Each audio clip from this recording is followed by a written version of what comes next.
ناظرین، کیا آپ جانتے ہیں کہ حضرت اسرافیل علیہ السلام کس طرح سور پھونکیں گے؟ اس دردناک چیخ کے نتیجے میں کیا تبدیلی آئے گی اور یہ سور کس دن پھونکا جائے گا؟ یہ سب باتیں ہم آج کے ویڈیو میں جانیں گے، تو آپ سے گزارش ہے کہ ویڈیو کو آخر تک ضرور دیکھیے گا۔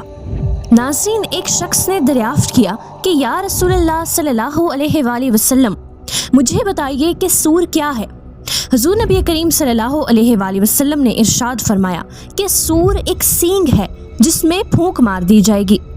اس سینگ کا باریک حصہ اسرافیل نے منہ میں لے رکھا ہے اور وہ منتظر ہے کہ کب اللہ کا حکم ہو اور وہ اس میں پھونک مارے۔ ناظرین، اب سوال یہ ہے کہ سور پھونکنے سے کیا ہوگا؟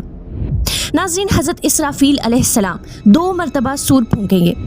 جب پہلی مرتبہ سور پھونکیں گے، جسے نفخۃ الفنا کہتے ہیں، اس کے اثرات ظاہر ہونا شروع ہو جائیں گے۔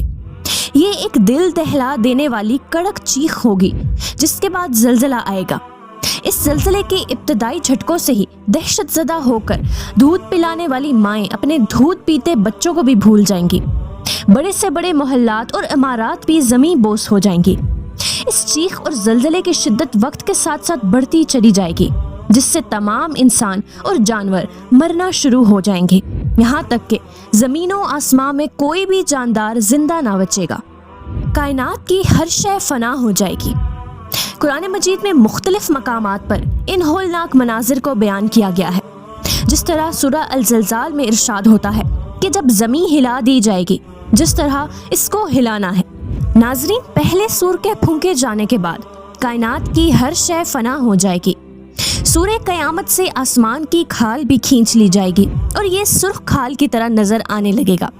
جس طرح سے گوشت پر سے کھال کھینچ لی جائے تو اندر سے سرخ گوشت نظر آنے لگتا ہے۔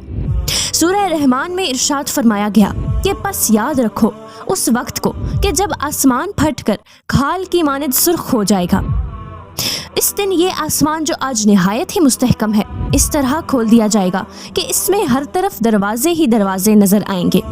جیسا کہ سورہ النبا میں ارشاد ہوا کہ آسمان کھولا جائے گا تو اس میں دروازے ہی دروازے ہوں گے۔ ناظرین، یہ وہ وقت ہوگا جب دنیا میں تاریکی بھی چھا جائے گی۔ سورہ قیامت کے ساتھ ہی سورج اور چاند بھی جمع کر دیے جائیں گے، جن کا جمع ہونا اس دنیا میں تو محال نظر آتا ہے۔ سورہ القیامت کی آیت نمبر 9 میں ارشاد فرمایا گیا اور سورج اور چاند اکٹھے کر دیے جائیں گے۔ ناظرین، اس کے بعد سورج کی بساط بھی لپیٹ دی جائے گی، جس سے سارا عالم اندھیرے میں ڈوب جائے گا جو اس کی تابانی سے روشن ہے۔ ظاہر ہے کہ جب سورج ہی تاریک ہو جائے گا تو تمام تر چاند ستارے بھی بے نور ہو جائیں گے اور نظام شمسی تاریک ہو جائے گا۔ قرآن مجید کی سورہ التکویر میں ارشاد فرمایا گیا کہ جب سورج کی بساط لپیٹ دی جائے گی اور ستارے بے نور ہو جائیں گے۔ ناظرین، یہ وہ روز ہوگا کہ حضرت اسرافیل علیہ السلام کے سور پھونکنے کی وجہ سے زمین بھی تان دی جائے گی۔ آج زمین میں جو نشیب و فراز ہے، جو وادیاں اور پہاڑ ہیں، ان کی اونچ نیچ اور تہوں میں بے شمار معدنیات اور خزانے چھپے ہوئے ہیں، وہ اس کو باہر نکال دے گی۔ یعنی صرف مردے ہی نکال کر باہر نہیں پھینکے گی، بلکہ وہ ساری چیزیں جو زمین میں دفن ہیں، زمین ان کو نکال کر باہر پھینک دے گی۔ اس بات کو سورہ انشقاق میں اس طرح ارشاد فرمایا گیا کہ جب زمین تان دی جائے گی اور وہ اپنے اندر کی چیزیں باہر ڈال کر فارغ ہو جائے گی۔ اس کے علاوہ پہاڑ جو زمین میں گڑے ہوئے ہیں، یہ اس طرح اڑتے پھریں گے جس طرح بادل اڑتے ہیں۔ یہ پہاڑ دھنکی ہوئی اون کی مانند ہو جائیں گے، جس طرح اون کا ریشہ ریشہ الگ ہو جاتا ہے، اس طرح پہاڑوں کا ذرہ ذرہ الگ ہو جائے گا۔ ناظرین، اسی منظر کو سورہ القاریہ میں بیان کرتے ہوئے ارشاد فرمایا گیا اور پہاڑ دھنکی ہوئی اون کی مانند ہو جائیں گے۔ ناظرین، اس کے بعد پھر قیامت کے دن اٹھائے جانے کے لیے حضرت اسرافیل علیہ السلام دوسری مرتبہ سور پھونکیں گے، جسے نفخۃ البعث کہتے ہیں۔